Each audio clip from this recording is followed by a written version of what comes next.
É, hoje nós vamos continuar a partir do item 2 da apostila, o capítulo 19. Aqui o processo é um processo reencarnatório, né? Que nem foi estudado na semana retrasada, né? Onde aquele benfeitor, aquele missionário irá realizar, então, a sua reencarnação. Quem dará o suporte serão aqueles espíritos, né, da equipe do Manuel Filomeno, do Dr. Arquimedes, do José Petitinga.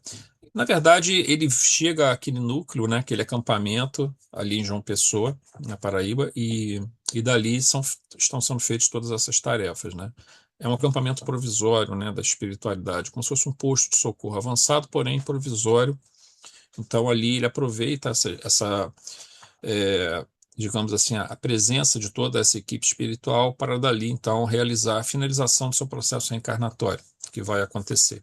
Então é dentro desse estudo do procedimento reencarnatório, tem algumas diferenças aqui pequenas em relação ao que nós vemos, por exemplo, na reencarnação de Sigismundo em Missionários da Luz, mas é porque também ocorre aqui. Primeiro que duas reencarnações nunca são iguais, tá, gente? Assim como duas desencarnações também nunca são idênticas, né? Sempre você tem diferenças. Mas é importante observar que há uma diferença também no nível evolutivo, tá? Sigismundo, apesar de ser um espírito assim, que já se recuperou muito dos seus equívocos do passado, ele não é um espírito em missão, né? Esse espírito não, ele é um espírito em missão. Então é uma situação diferente, que a gente vai ver. Ele tem um nível de lucidez bem maior, então por isso ocorre algumas pequenas. é, digamos assim, no geral ele é muito parecido, mas ele tem detalhes que, na verdade, se você for observar com bastante cuidado, não são só detalhes. Na verdade, é uma dinâmica um pouco diferente, mas aí a gente vai tentar mostrar isso aqui nesse estudo, tá? Quem que poderia fazer a leitura para a gente, por favor, desses parágrafos que compõem aí o item 2?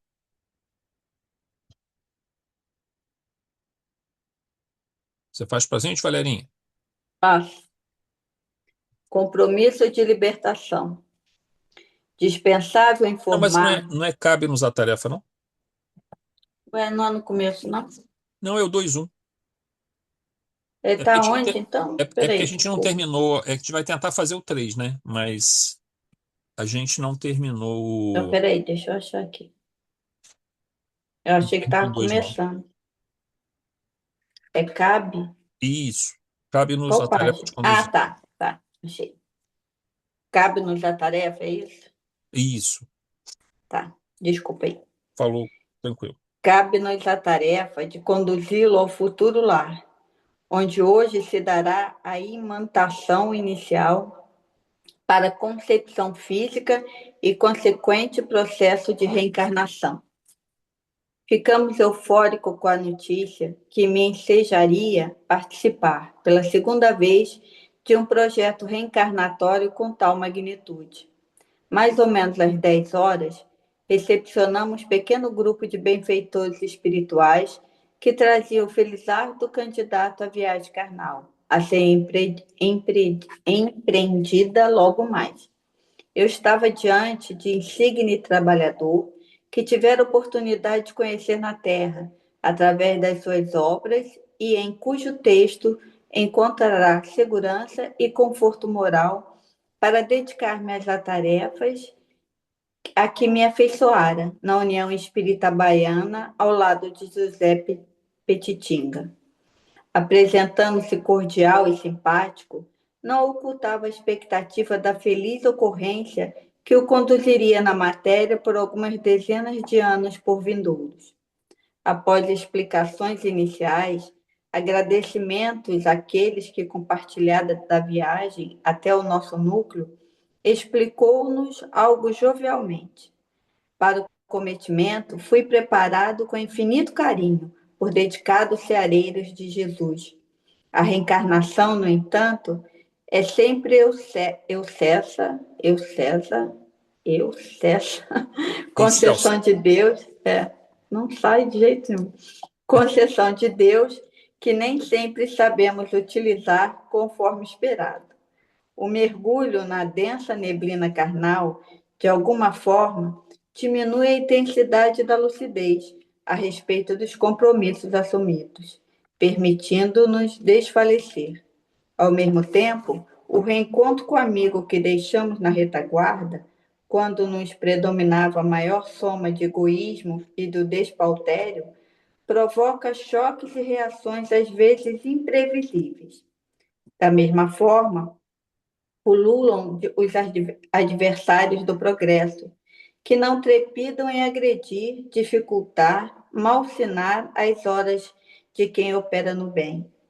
Confie, no entanto, no Senhor da vida, que não nos abandona em momento algum, bem como na ajuda providencial dos benfeitores, que se encarregaram de programar o próximo evento, acompanhando-me durante todo o trânsito orgânico.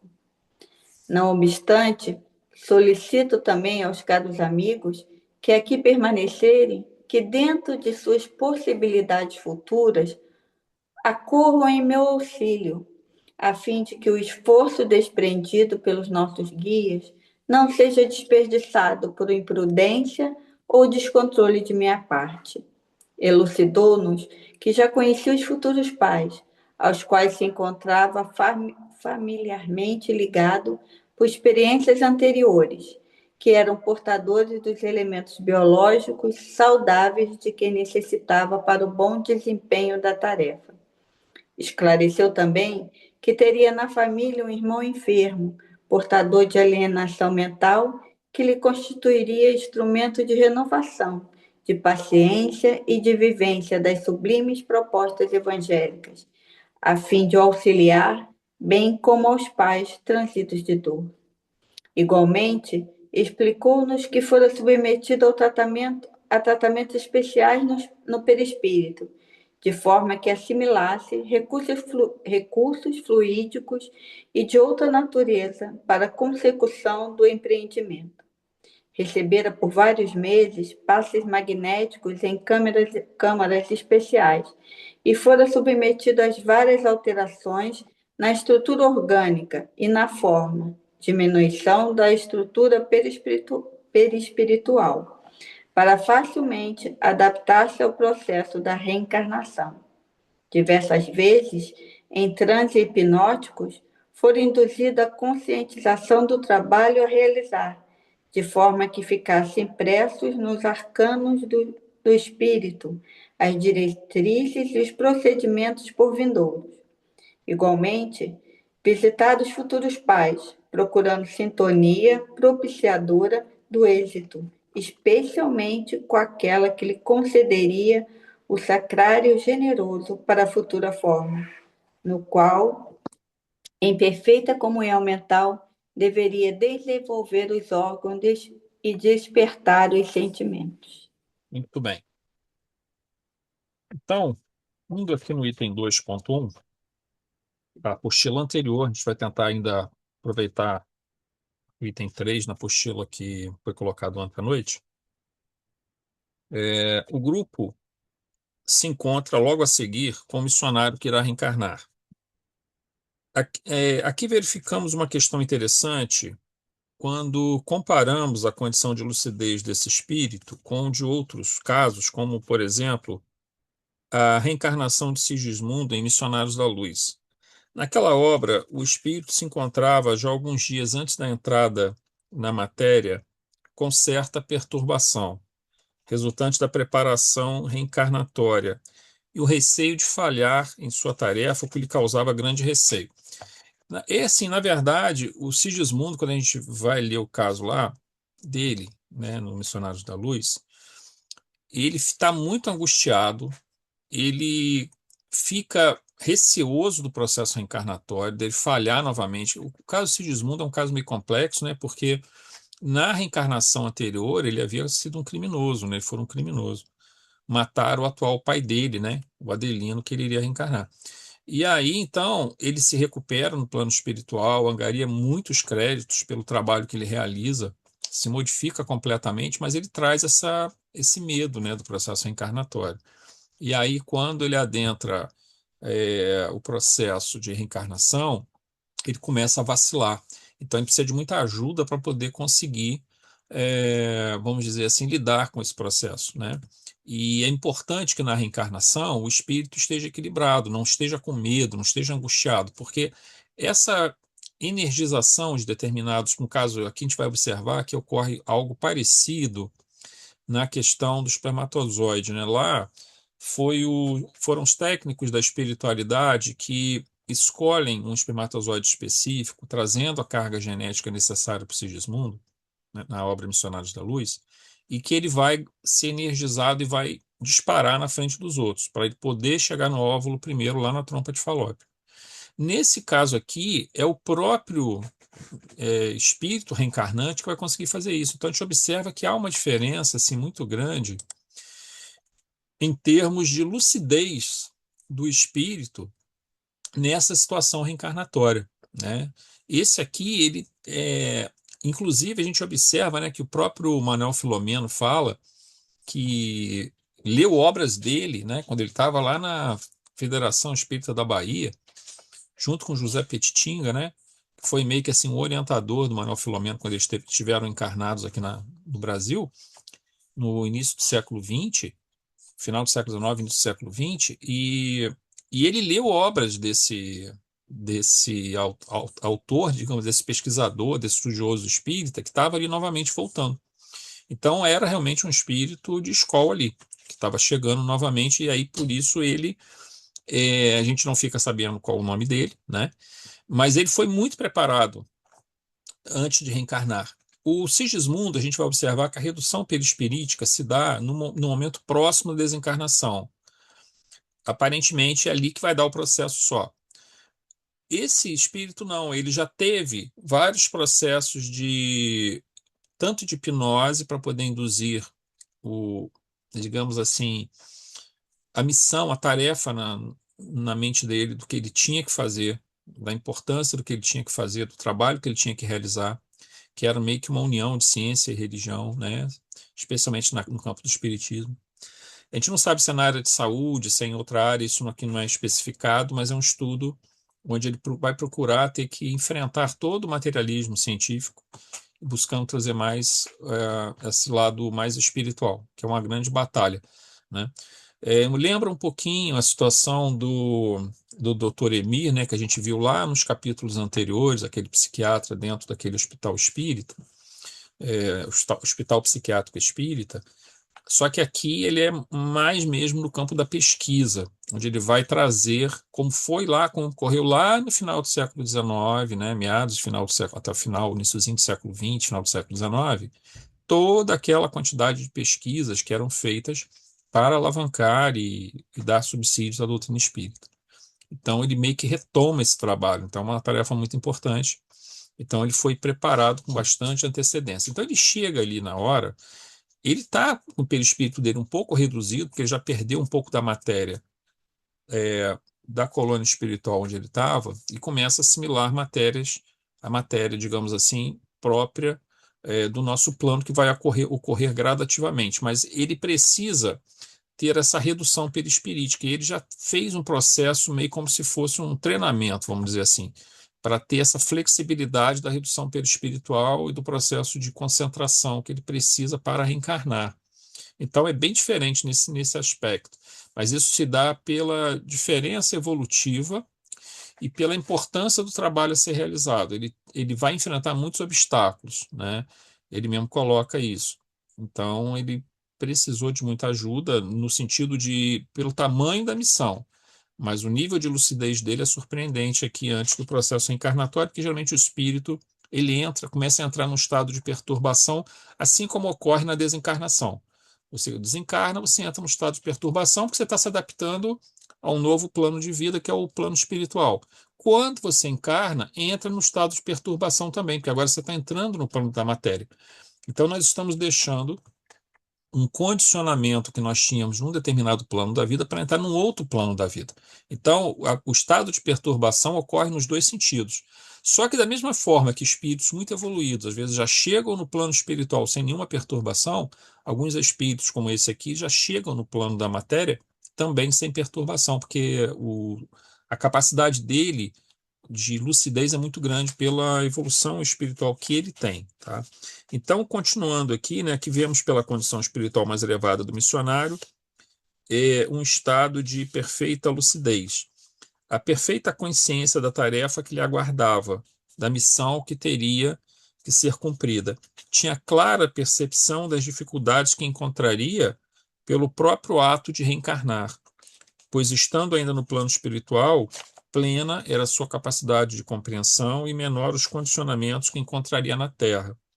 Porém, uma vez encarnado, vários fatores, desde o esquecimento até os condicionamentos do corpo físico e do ambiente, lhe trariam desafios importantes. A formação do ego no processo reencarnatório, a formação de uma nova personalidade é sempre um desafio. Então, não tem como fugir disso. Uma vez que você, enquanto ele está ainda não encarnado, ele tem plena lucidez. No momento que ele entra no processo reencarnatório, ele agora começa a receber uma fortíssima influência do corpo que começa a se formar. Claro, todo um processo gradual, né? Porque o corpo ainda não está formado. Ele, especialmente a questão da formação do sistema nervoso.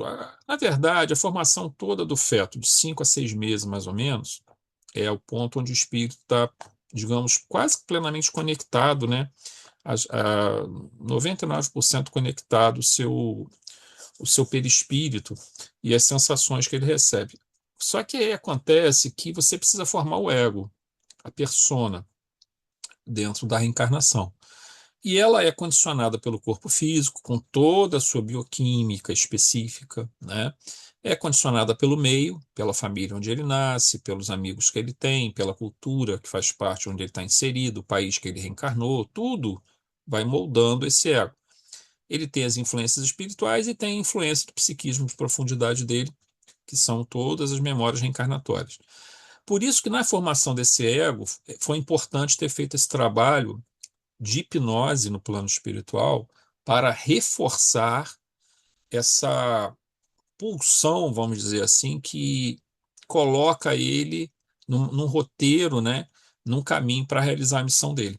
Então, todos esses grandes espíritos que chegam, quando eu me refiro a grandes espíritos, obviamente há uma escala, né, dentro desse processo. Mas esses espíritos todos que vêm em missão, eles são muito preparados, fortemente preparados. Então, quando chega um dado momento da vida deles, emerge aquela força muito grande. Isso é resultado também de uma preparação que é feita antes do processo reencarnatório, para que quando chegue o momento certo, aquela força seja muito intensa e ela consiga se sobrepor aos problemas que surgem do processo de esquecimento do espírito, né, na reencarnação, dos condicionamentos trazidos pelo meio. Imagina só se você encarna e a tua missão é, digamos assim, reformar o pensamento religioso vigente.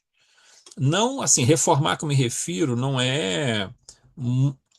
acabar com o pensamento religioso, não é isso que a gente está falando. É você trazer melhorias. Por exemplo, muitos espíritos reencarnaram no seio da Igreja Católica, como São Francisco de Assis, por exemplo, para trazer, não para acabar com o cristianismo, que não é uma nova religião, não era isso.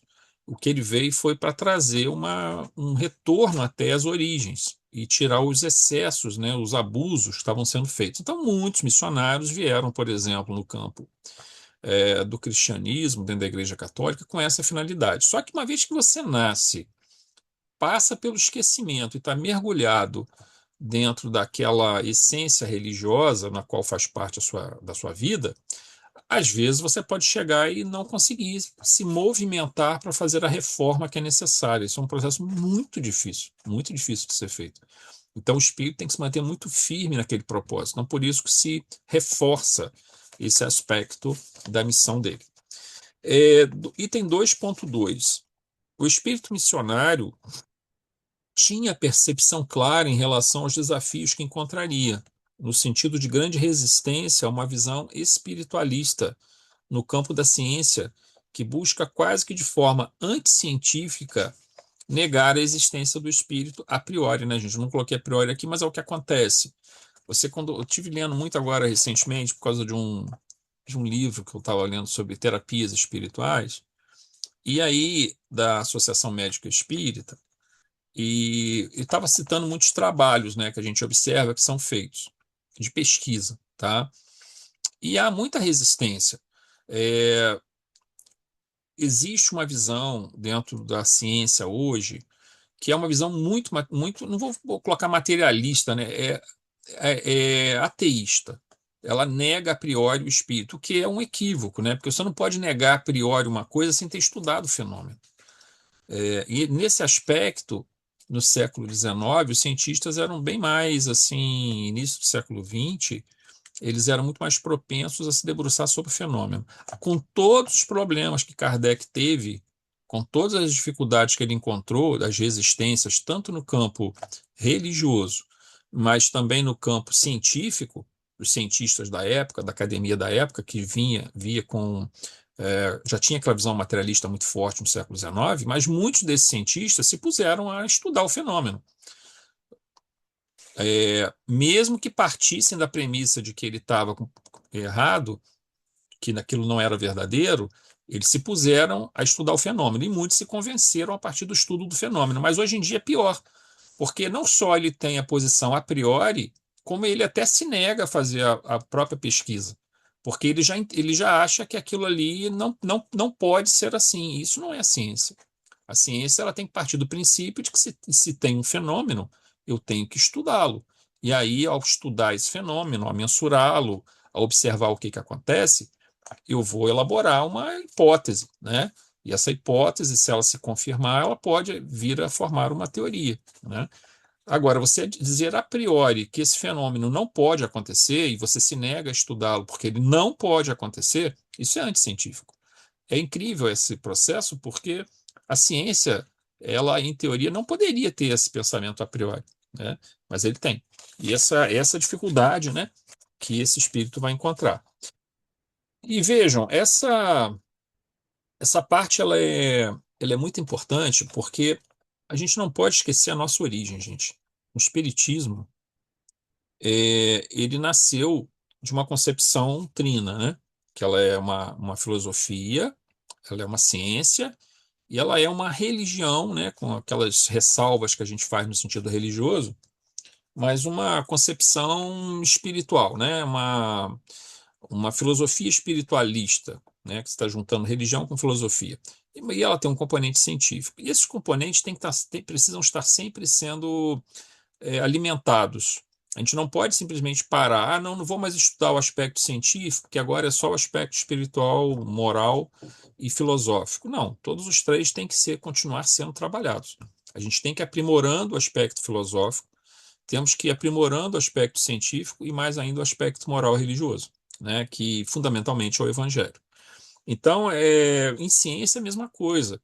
Se nós tivermos, imagina só se daqui a algum tempo nós começarmos a ter a possibilidade de receber mensagens espirituais a partir de hardwares, né, de chips cada vez mais sensíveis, o que não acontecia no passado, quando começou a transcomunicação instrumental. Os pesquisadores na década de 50 e 60, que começavam a captar a informação dos espíritos a partir de ondas de rádio, a partir de sinais de televisão, de gravações feitas em fitas magnéticas, foram feitos vários trabalhos nesse sentido. Foi uma retomada do estudo, da tentativa de se comunicar com o plano espiritual, não mais com o efeito físico ostensivo, que eram as materializações no passado, mas através de equipamentos eletrônicos. Porém, os nossos equipamentos eram muito assim rústicos para esse processo. Então, a espiritualidade fez essa tentativa, essas experiências. Havia efeito físico envolvido, mas é uma quantidade muito menor de ectoplasma para produzir uma, digamos assim, uma informação gravada numa fita magnética, uma alteração numa onda de rádio para que o som chegasse com uma diferença, com uma modulação de voz, ou uma imagem formada numa televisão em estática, né? De repente botava no processo de estática, ficava gravando, daqui a pouco aparecia um rosto na televisão. Esse fenômeno tem vários estudos, né, que a gente chamava de transcomunicação instrumental. Agora, observem agora o seguinte: nós estamos caminhando para uma evolução da ciência especialmente na área computacional, onde os chips eles estão ficando tão sofisticados que hoje nós temos algumas desses componentes dentro do chip que eles são, na verdade, praticamente átomos em sequência. Nós estamos chegando a um ponto onde é tão pequeno que a gente está usando nanotecnologia. E quanto menor, mais nós nos aproximamos da teoria quântica aplicada ao mundo real, ao mundo prático. Deixa de ser uma coisa mais teórica e se aplica ao mundo prático um equipamento quântico, que é o que está acontecendo na verdade. Nós não temos um computador quântico, mas nós temos já chips que começam a se comportar como pelas leis da mecânica quântica, devido ao tamanho muito pequeno das suas estruturas. Isso significa que há uma forte possibilidade de que, em algum momento, nós vamos romper uma barreira em que o nosso pensamento, ou com o uso de fluido ectoplásmico pequeno, não vai precisar ser muito, por isso que não vai precisar ter grandes médiums de efeitos físicos, mas talvez com pouca quantidade de liberação ectoplásmica, nós vamos conseguir atuar nesse campo desses microchips.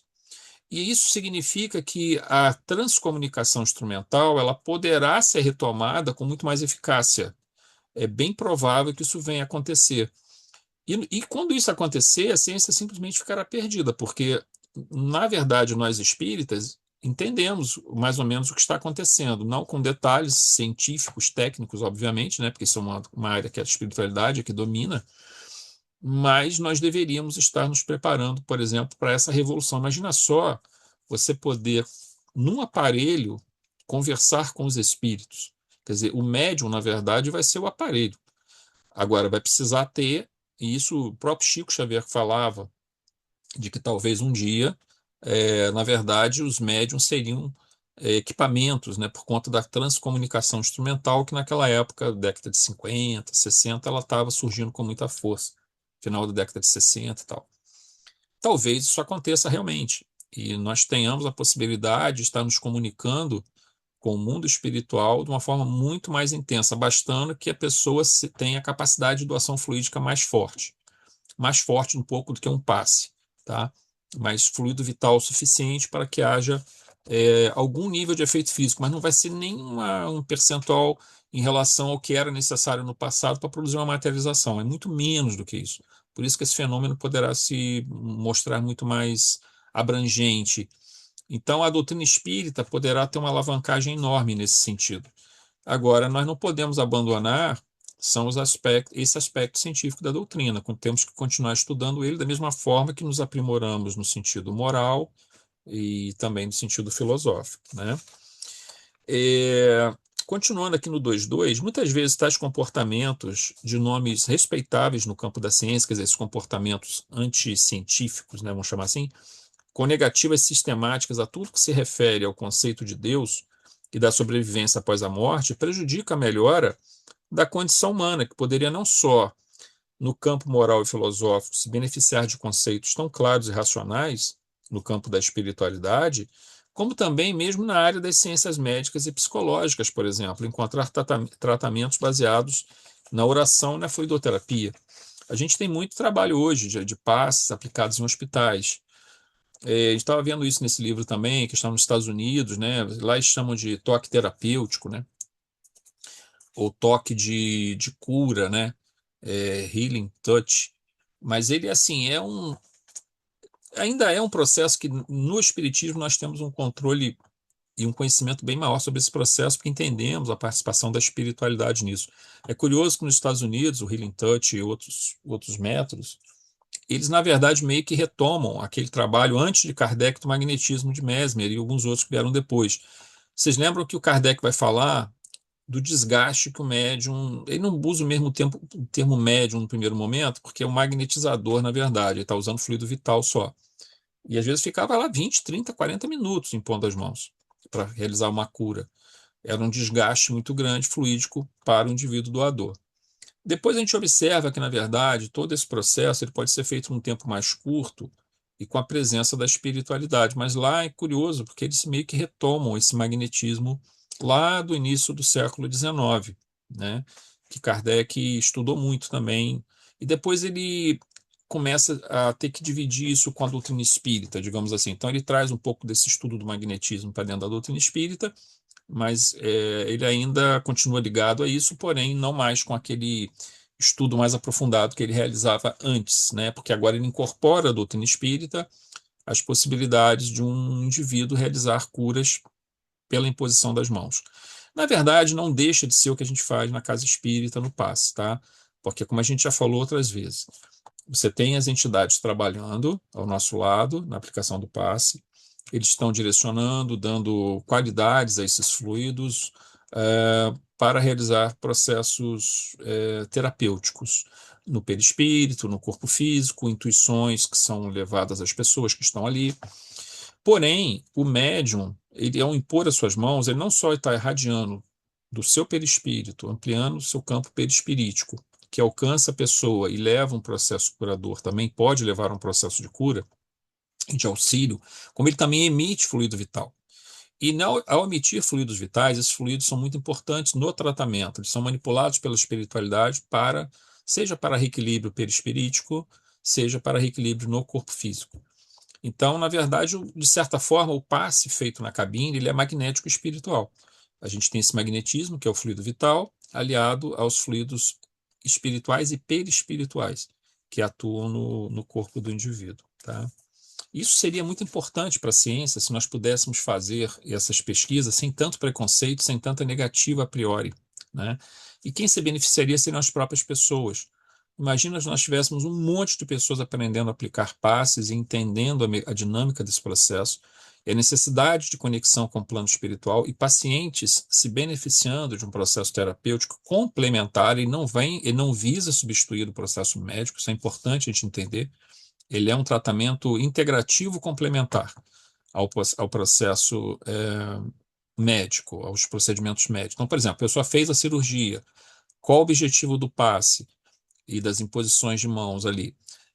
É diminuir os processos inflamatórios, diminuir as infecções, ou seja, todas as ocorrências que possam surgir de complicações no pós-operatório, por exemplo, ou de qualquer outro procedimento. Situações de transtornos mentais dos mais variados, de todas as neuroses possíveis e imagináveis, os processos terapêuticos espíritas são muito eficientes. Então, assim, seria muito importante se nós pudéssemos ter essa união, essas duas coisas.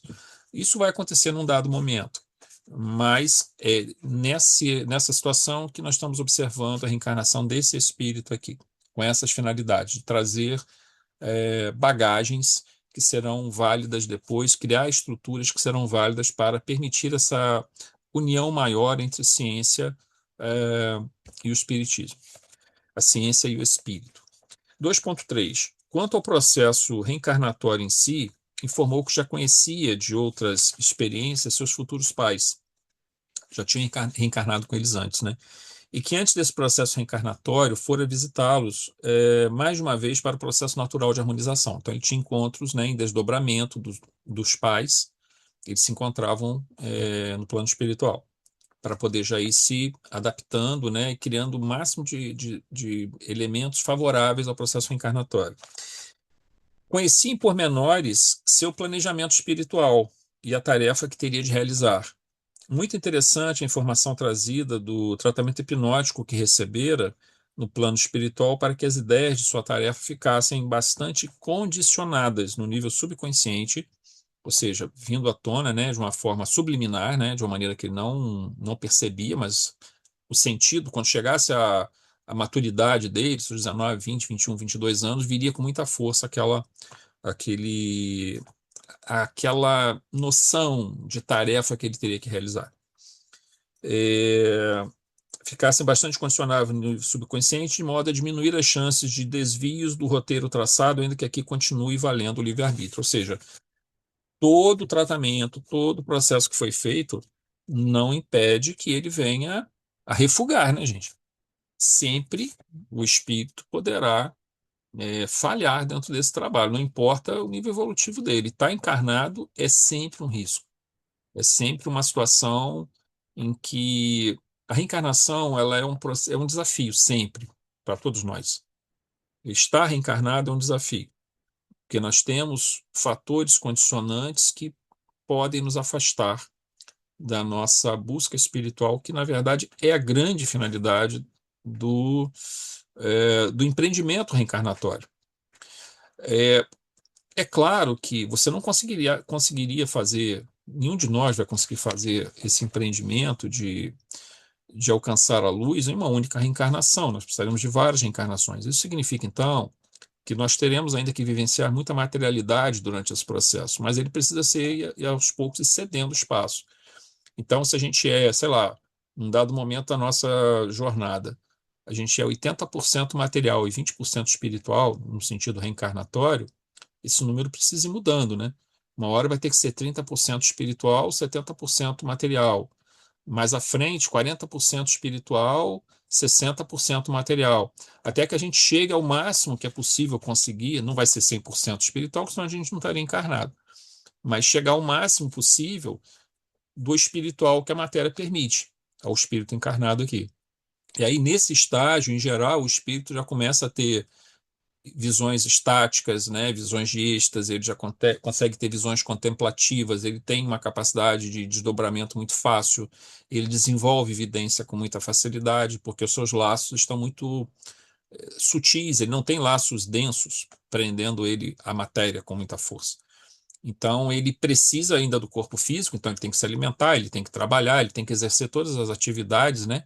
Mas elas já não são assim tão intensas, tão fortes. Mas até que a gente chega a esse estágio, né, a gente passa por períodos muito complicados. Por isso que a nossa vida tem muitas oscilações. Não só pelas questões do passado que nós trazemos, mas pelas, digamos assim, situações que nos são colocadas no processo reencarnatório, que elas são exatamente as provas, né, que nós temos que passar. E aí muitas das vezes a gente não passa por elas, a gente se atrasa, né, a gente recua diante de determinados projetos e adia essa realização para uma reencarnação futura ou para um momento posterior. Então, isso é um atraso para a gente e pode acontecer com qualquer espírito, mesmo esse aqui, tá? Só que, porque também a gente tem que entender que, proporcionalmente à evolução dele, o desafio dele é proporcionalmente maior também. Porque a gente poderia dizer assim, ah, não, mas aí, poxa, se ele é muito mais evoluído do que a gente, ele faria o que a gente faz com maior facilidade, sem dúvida. Se ele fosse fazer o que eu faço, ele faria com um pé nas costas, né? Mas não é isso. Ele está fazendo algo muito, muito maior. Então, o desafio também é maior, a condição evolutiva dele. Então, continua sendo um desafio. Por isso, a preparação tão intensa que ele tem. Quem poderia fazer a leitura continuar a leitura agora dos próximos parágrafos, por favor? A gente avança um pouquinho, mesmo que a gente não consiga fazer tudo, a gente pelo menos dá uma adiantada aqui nesse processo. Eu posso, Zé. Falou, Mônica, valeu. Todos partilhamos das abençoadas ansiedades do irmão Aurino, sintonizando com as suas emoções e envolvendo em uma aura de simpatia favorável ao êxito. No momento oportuno, seguimos a residência que o hospedaria a partir daquele momento. O casal estava recolhido ao leito e adormecera após a comunhão sexual realizada em clima de inefável amor. Antes de nos adentrarmos na recâmara, Aurino solicitou permissão para orar, preparando-se para o cometimento anelado, no que o acompanhamos profundamente sensibilizados. Os futuros pais encontravam-se parcialmente desprendidos, aguardando o filho que receberiam nos braços do amor e da responsabilidade. Foi o nosso benfeitor quem os aproximou, elucidando quanto ao significado da empresa espiritual que naquele momento se iniciaria. A Moura teve os olhos marejados de pranto. Nesse momento, por sugestão do benfeitor, Germano foi convocado a aplicar recursos especiais em Aurino, que, induzido hipnoticamente, foi diminuindo de tamanho e aspecto até apresentar-se como uma criancinha nos primeiros dias do renascimento corporal. Acompanhávamos o desenvolvimento do processo com alegria e surpresa, crescente até vê-lo concluído. Ato contínuo, O espírito, em forma infantil, foi entregue à futura mamãe, que o cingiu no peito arfante, enquanto lhe dizia docemente: serás um astro que engastaremos no coração. Velaremos por ti, teu pai e eu, cuidando da tua existência. Trabalharemos os teus valores para que alcance a plenitude. E um dia, quando voltares ao grande lar, esteja ornado pelos louros da vitória. O futuro genitor.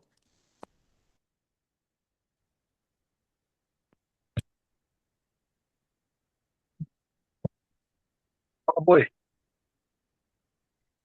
alô, Mônica, Leco. Mônica, acho que deu Combinou? problema aqui na conexão da Mônica. Deixa eu continuar aqui a leitura, gente. O futuro genitor acercou-se mais, abraçou os dois enternecidamente e deixou-se vencer em silêncio pelas lágrimas de felicidade. Então, tornava-se mais vigoroso o envolvimento psíquico entre filhos e pais, especialmente com a mãe, é, que de alguma forma auxiliaria na modelagem da organização física. Incontinente, o Dr. Arquimedes solicitou-nos que nos concentrássemos no aparelho genésico do corpo da senhora adormecido no leito. Como se estivéssemos utilizando-nos de um microscópio de alta potência, podemos ver os espermatozoides aos milhares ascendendo pelo conduto vaginal na direção da trompa de Falópio, onde se daria a fecundação do óvulo, que aguardava o milagre da vida.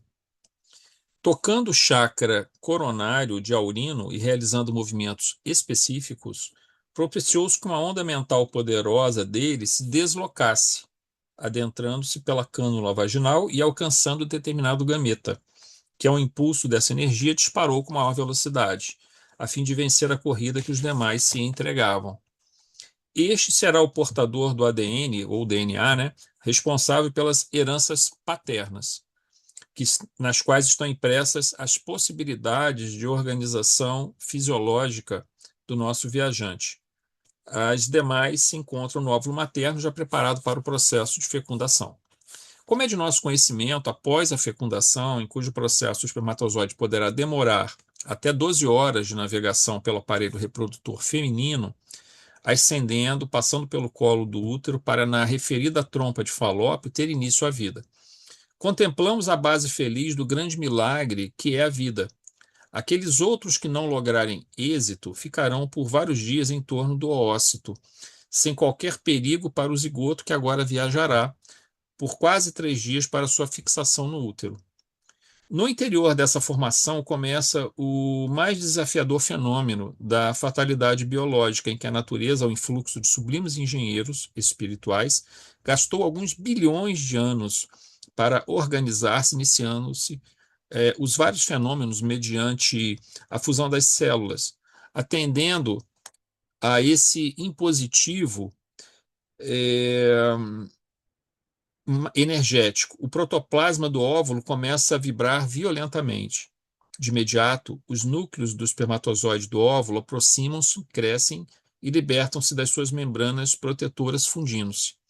Os 23 cromossomos paternos unem-se aos 23 maternos, dando surgimento à organização de uma célula única com 46 cromossomos, com todos os códigos da futura organização fisiológica, que se irão converter em trilhões de células, algumas específicas e insubstituíveis, como os neurônios cerebrais, outras encarregadas da ossatura dos nervos, das glândulas endócrinas, dos músculos e sucessivamente. A partir desse momento, toda vez que ocorra uma mitose, ou seja, uma divisão celular, a nova célula conduzirá com exatidão uma cópia perfeita desse incomparável programa biológico do qual resulta a vida. Agora deixamos ao tempo que se encarregue do mistério de desenvolver a vida, ensejando o renascimento do nosso querido amigo. Mônica, tudo tranquilo aí, Mônica? Deu problema aí na conexão? E sim, Zé, eu Tá só me dei tranquilo, mas conta que continue ficou aqui. tudo azul. Tá bom, Tá beleza, desculpa tá aí. tranquilo. Então, gente, observem-se, antes da gente fazer aqui o comentário. Vamos fazer só uma recapitulação rápida. O que que acontece? O casal teve a relação sexual. Bom, o espermatozoide que foi injetado pela vagina, ele vai começar no conduto vaginal.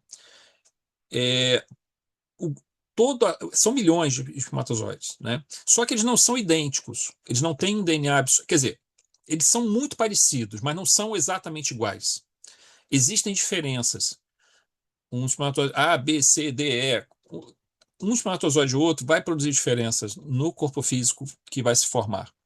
Então, quando ele vai encontrar, ele vai fazer essa jornada de mais ou menos 12 horas até encontrar o óvulo, que já se encontra mais ou menos aparecendo aproximadamente na trompa de Falópio, que é um canalzinho que sai do ovário, né, e vai em direção ao útero. Então, ele vai encontrar o óvulo. Ali, quando ele encontrar o óvulo, vai se formar o zigoto, né, que é um ovo da fusão do gameta masculino e feminino, cada um com 23 cromossomos, forma um zigoto com 46 cromossomos, e eles vão levar alguns dias para chegar até novamente ao útero e fazer a nidação, que é a fixação do óvulo, do ovo ou do zigoto no útero, e aí começa o processo de desenvolvimento da vida, tá? As diversas partições que vão acontecendo, as diversas divisões, aqui nós estamos falando de células tronco, né?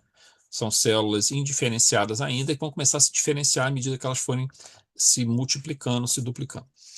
O processo em si, ele é importante a gente entender esse tempo que leva do espermatozoide chegar até a trompa de Falópio, porque a gente poderia dizer assim, poxa, mas o casal está tendo uma relação sexual. Como é que o espírito vai chegar ali e vai, né, um troço meio estranho? Na verdade, isso não acontece, porque o espírito pode chegar a qualquer momento, horas depois. Entre qualquer momento que eu me refiro antes do espermatozoide realizar toda essa jornada, que levam várias horas. Então, o mesmo acontece, essa mesma explicação é dada na reencarnação de Sigismundo, né?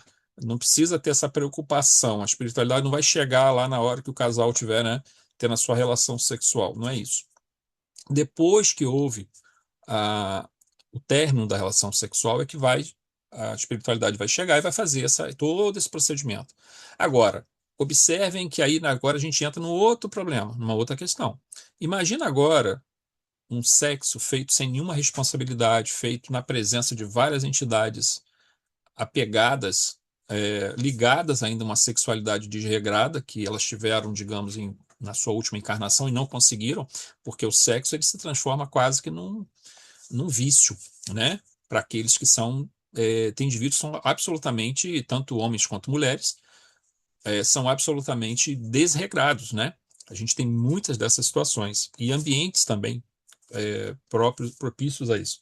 Então, ali, obviamente, que você vai ter uma presença espiritual muito problemática. A gente imagina, assim, se uma reencarnação dessa está tendo todo esse cuidado, todo esse envolvimento para que essa ligação do espírito a esse zigoto seja feita de uma forma tão segura, tão cuidadosa. Agora, imagina essas festas, por exemplo, de swing, de não sei o que ocorrem, né? Situações totalmente, digamos, vexatórias, né? Imorais em termos de sexualidade, desrespeitosas, né, com o processo da vida, porque é, vejam, isso aqui é um trabalho para que um espírito renasça na matéria, né, e possa, usufruindo de um trabalho maravilhoso de Deus, no sentido da produção do corpo humano, que é uma máquina absolutamente perfeita para cumprir a sua tarefa de permitir que o espírito aqui encarne e aprenda e se desenvolva. Tudo isso está sendo meio que jogado no lixo, né, através de um comportamento sexual irresponsável. Então, a gente observa que há casos e casos. Normalmente, para um casal equilibrado, não haverá nenhum problema em relação a isso. Para um sexo totalmente desequilibrado, haverão dificuldades, surgirão problemas, tá? Então mas precisa entender que dentro de uma programação normal não vai ter problema, tá? Com relação a isso, há toda uma questão de cuidado que é feito pela espiritualidade. Mas é importante isso, que o espermatozoide apropriado seja ele, digamos assim, acelerado esse deslocamento dele em relação aos outros, porque ele traz o código genético que está mais propício a ser o corpo físico daquele espírito que vai então reencarnar, tá? Então a gente vai aqui no 3.1. O espírito missionário que iria reencarnar apresenta-se com grande lucidez, minutos antes do processo de redução perispiritual, aquela definitiva, né, que é feita. E esquecimento. Redução perispiritual, esquecimento. Dois mecanismos bem conhecidos que ocorrem em todos os casos de reencarnação. Isso não é comum, uma vez que os relatos mais usuais mostram o espírito já apresentando sinais de perturbação, que a gente falou lá no caso do Sigismundo, né? Algumas horas ou mesmo dias antes do processo dos processos que antecede o retorno à matéria, por conta do medo também que o espírito fica, que a gente falou, né? Insegurança que o espírito fica e tal. No caso de Aurino, há, porém, duas situações que alteram esse quadro. O primeiro é que, em razão da importância de sua reencarnação, houve um trabalho mais minucioso de preparação, inclusive com programas de redução perispirítica antecipadas, de modo a flexibilizar o processo e facilitar o momento que antecedesse a reencarnação. Então, ele passou por esses processos de redução perispiritual como se fosse reduzindo e voltando para que facilitasse essa perda de matéria que ele vai ter que deixar. O perispírito ele diminui também, porque ele perde um pouco de matéria que era própria de um plano um pouco mais elevado, onde ele estava numa cidade espiritual. Sempre que adentra a matéria, o perispírito tem que se densificar um pouco mais no processo reencarnatório, né? E o segundo é a própria condição de grande evolução do espírito, o que acarreta sempre maior lucidez e participação do próprio interessado nos momentos antes da reencarnação, tá? Então, o caso dele, por isso, ele, como a gente comentou no início, o caso dele é bem diferente do caso de Sigismundo. Acho que dá para a gente fechar esse aqui, deixa eu ver. Dá para fechar.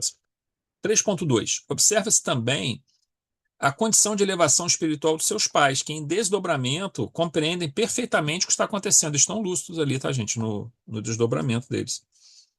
Ou seja, são espíritos também de uma condição não tão grande quanto a de Aurino, acredito, mas espíritos já bastante desenvolvidos, sim. Outros encontros entre eles já havia ocorrido durante o sono para favorecer o entrosamento do grupo familiar e propiciar as melhores condições para a fecundação.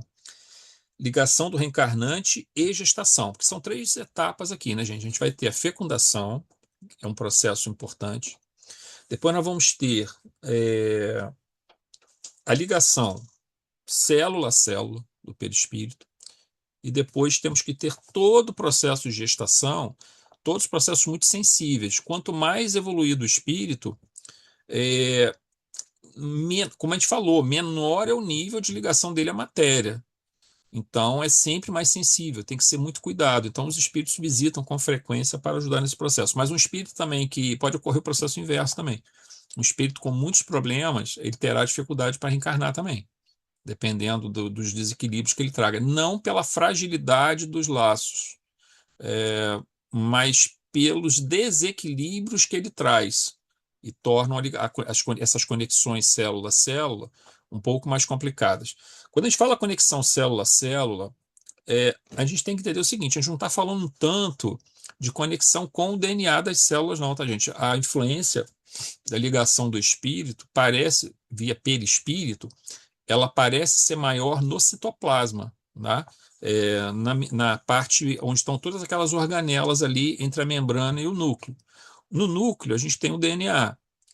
Aparentemente, a gente diria assim, bom, como o DNA traz o código genético, que tem ali todo o mapeamento de produção bioquímica que vai ser feito, né? Toda a parte de formação de novas proteínas, todos os códigos estão ali no DNA, ali que deve estar ligado ao espírito. Não, na verdade, ele está ligado ao citoplasma, é onde tem a maior parte dessa ligação, está mais forte essa ligação.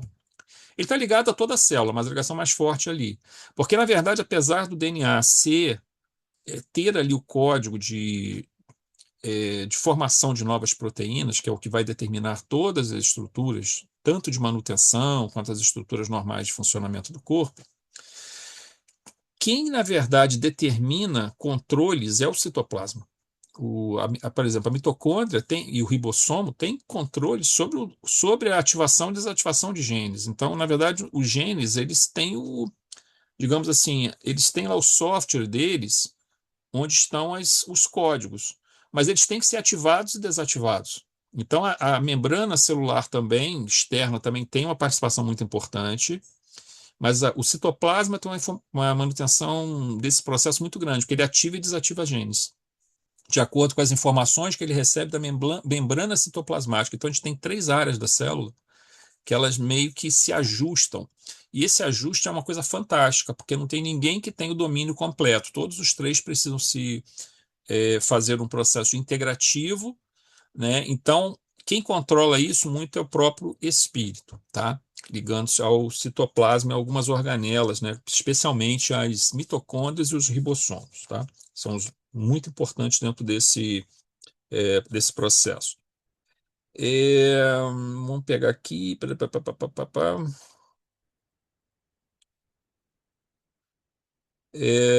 Um pouco antes, continuando aqui no 3.2, tá, gente? Um pouco antes do início do processo de fecundação e ligação do espírito ao novo corpo, o Dr. Arquimedes explica minuciosamente cada etapa do maravilhoso processo de ligação dos laços perispiríticos à estrutura biológica. Já tínhamos conhecimento de que o espermatozoide mais apropriado à fecundação tinha sua energização realizada para que vencesse a corrida. A gente bota até entre aspas aqui com os outros espermatozoides, né? Porque quem chegar primeiro vai romper ali o óvulo e ele se fecha. Então, daí, com raras exceções, nós vamos ter dois espermatozoides adentrando, mas é muito difícil isso acontecer. Normalmente, 99,9% será sempre um espermatozoide, tá?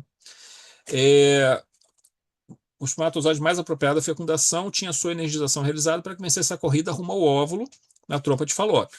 No livro Missionários da Luz, no capítulo sobre a reencarnação de Segismundo, o recurso foi a aplicação de recursos magnéticos pelo instrutor espiritual sobre o espermatozoide. Quer dizer, o instrutor espiritual é que colocava. Mas naquele caso de Sigismundo, apesar dos grandes créditos espirituais dele, ele não tinha o mesmo nível evolutivo de Aurino. Aqui, de uma forma um pouco diferente, é a correção do próprio espírito, ele está meio que sendo induzido pelo mentor ali, mas o próprio espírito é que vai emitir uma poderosa onda mental que envolve o gameta, ou seja, o espermatozoide, né, que está levando ali os 23 cromossomos masculinos, em deslocamento e acelera seu encontro com o óvulo. Então tem que juntar os 23 cromossomos masculinos com os 23 cromossomos femininos que estão no óvulo. Aí vai formar um ser humano com 46 cromossomos. 3.3 para a gente finalizar. Observemos que ainda não é uma ligação do perispírito de Aurino com o espermatozoide, mas uma energização, viu, gente? Assim, não é que ele está se conectando, fazendo uma espécie de, entre aspas, reencarnação no espermatozoide. Não é isso que está acontecendo. Ele está só energizando ele para ele poder ir mais rápido, tá? Reencarnação só vai acontecer quando se formar o zigoto, né? O ovo, que é a união do óvulo com o espermatozoide. Ali que começa o processo reencarnatório, gradualmente, à medida que as células vão se desenvolvendo, as linhas de força do perispírito vão também, do perispírito do reencarnante, juntamente com as ações do próprio perispírito da mãe também, vão ajudando esse processo de formação das linhas principais do corpo físico, tá? 3.3. Observemos que ainda não é uma ligação do perispírito de Aurino para o espermatozoide, mas uma energização por ondas de pensamento. O início da ligação só ocorrerá com o surgimento do zigoto, né, o ovo formado pela união do óvulo com o espermatozoide, a primeira célula que se forma, que a gente chama de zigoto. E a partir daí, linhas de força do perispírito do reencarnante irão se ligar célula a célula, primeiro de uma forma muito sutil, e à medida que o tempo passa, essa ligação irá se tornando mais forte à medida que o feto se desenvolve, especialmente em certas regiões como o cérebro. Então, depois de um certo tempo, essa ligação é muito forte, mas no início essa ligação é muito sutil. Então, pode acontecer, muitas vezes, no processo reencarnatório, de nós termos abortos espontâneos. Seja porque ocorreu algum abalo que afetou a mãe, no sentido emocional, e aí tem uma repercussão fisiológica, alguma coisa que ela possa ter sofrido, algum tipo de problema de uma doença, alguma coisa, algum desequilíbrio orgânico. Pode ser também que o espírito, por medo, por insegurança, por problemas que ele traz muito forte do passado, essa ligação é tão sutil no início que eventualmente pode ocorrer uma desencarnação. E aí vai ocorrer um aborto espontâneo, né? Sem que a mulher às vezes nem saiba que aconteceu, porque pode acontecer logo no iniciozinho, né? Nos primeiros dias ou poucas semanas depois da fecundação. Então, o processo reencarnatório é um processo muito sutil. Mas à medida que o tempo passa, essas linhas de força do perispírito se conectando com as células que estão se dividindo, elas vão ficando mais fortes. Poxa, formou lá o sistema nervoso, No feto, a ligação se torna mais forte ainda, porque a ligação do cérebro é a ligação mais intensa, né? Todas as ligações são importantes, mas a ligação com o cérebro é a ligação mais forte que nós temos. Então, no momento, à medida que o tempo passa, mais forte vai ficando a ligação. Mas as chances vão aumentando a cada dia dessa gestação conseguir chegar ao final. No início, ela é um processo muito sensível. Então, certamente há muita influência e ajuda espiritual para que, casos como esse do Aurino, né, o processo possa ser assim bem sucedido, tá bom, gente? Nós vamos então encerrar aqui hoje, nós já estamos às 8h46, né? E é um material, eu espero que tenha sido legal aí, esse material para a gente, muito bom, muito parecido, né, com aquilo que nós vimos lá do Reencarnação dos Sigismundo e Missionários, com material maravilhoso também.